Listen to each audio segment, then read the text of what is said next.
Hey everybody, breakfast all day. Matt and Christy and Alonso, and we're starving because we all just watched the new documentary Donut King about the Cambodian refugee turned entrepreneur who revolutionized the donut business in Southern California. This movie is so great. Yes, Matt, go ahead. I just want to point out really quick, this may be, since we've changed our name, the first time that we have covered a movie about a breakfast food.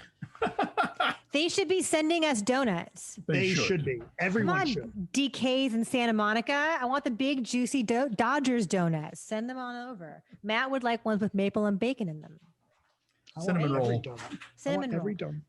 So, this is a great little movie, and it totally makes you rethink something that you take for granted, especially here in Southern California, and that is the mom and pop donut shop. They are in seemingly every nondescript strip mall all over LA. They're open 24 hours a day, and invariably they're owned by Asian families. And as we learned from this film, they are mostly Cambodian families. And it's all because of one guy, and his name is Ted Ngoy.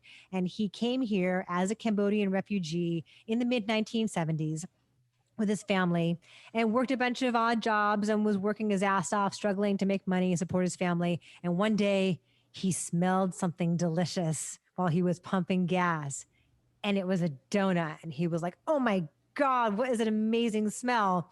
And learned how to make donuts, worked for Winchell's, bought his own first franchise, and that's where it took off. And when more and more of his countrymen found their way to the United States, he would give them a hand to help them establish their own donut shop. And they helped him build a multi-million-dollar empire. And so this movie is so fascinating on so many levels. It's highs and lows. It's the American dream, both in the fantasy and the reality of it. Ted Ngoy lived large, and it all came crashing down. But the awe with which people talk about him is really touching, and it's all earned. I mean, he helped so many people establish lives in the United States and created what is now a huge industry here. And I love how it shows the ways that big chains like Dunkin' Donuts tried to make inroads. There's several Randy's Donuts locations, whatever. And the locals, the regulars for whatever mom and pop shop it was, would show up. When there was a Dunkin' Donuts opening or a Krispy Kreme opening across the street or down the street, all the regulars would come flooding in. It just shows how it's such a huge part of the community. And yes, as Matt mentioned, the donuts look freaking amazing. Do not watch this movie hungry. Oh my God. Yeah, I really like this movie. I saw the... I don't know if anyone else had heard it, but as soon as I had seen the email talking about this, I immediately sent it to Alonso and Christy. I was like, oh, this is relevant to my interest. Yeah. I feel seen. Right. The closest I had known anything about this is I remember reading some news story years ago about why all the donut boxes are pink. And it basically, that's interesting too. And it said because they were cheaper. And it's one supplier for a lot of the mom and pop shops. And I was like, oh, okay. And this movie, I was glad that they covered that. This goes so much deeper.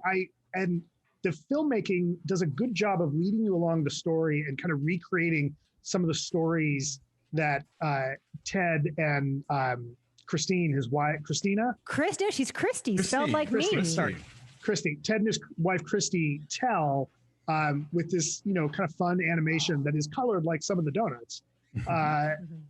I like that a lot. There's a couple places I think that it could have added a little bit more context, like the Winchell's guys, at one point, somebody's talking about how Winchell's needs something like 50,000 or 60,000 a month in net revenue to stay open, survive. And the mom and pop shops only need like 10.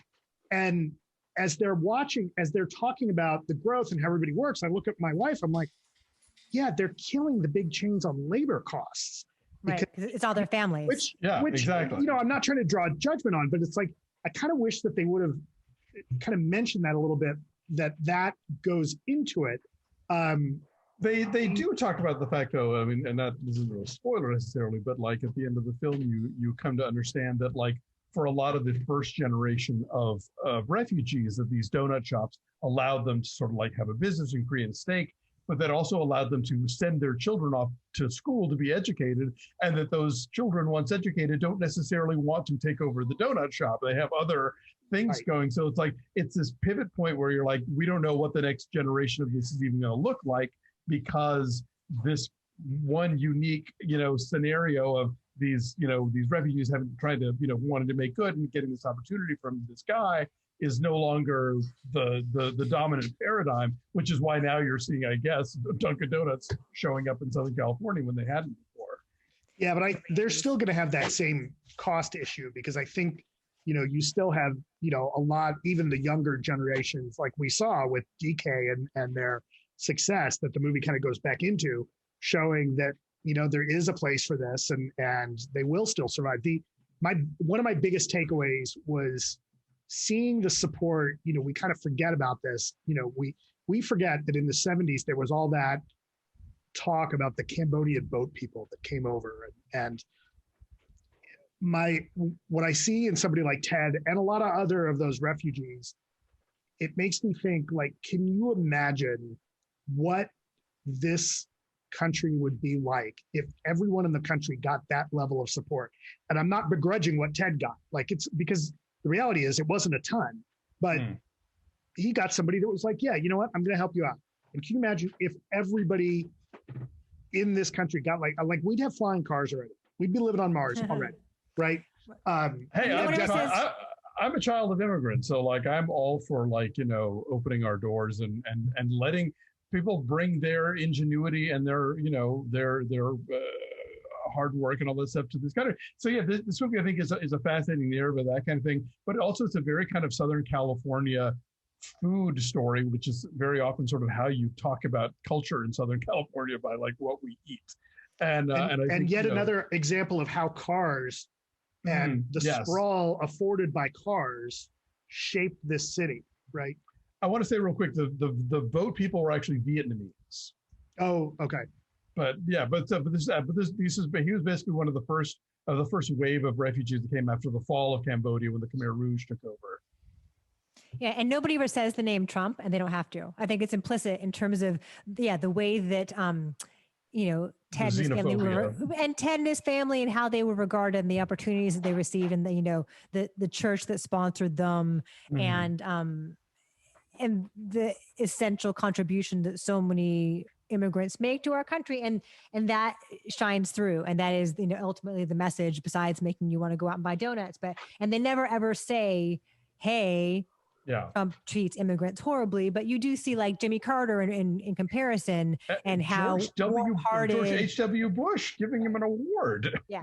I mean, look, like we get Gerald Ford, a Republican president, saying we are going to take care of these people. Yeah.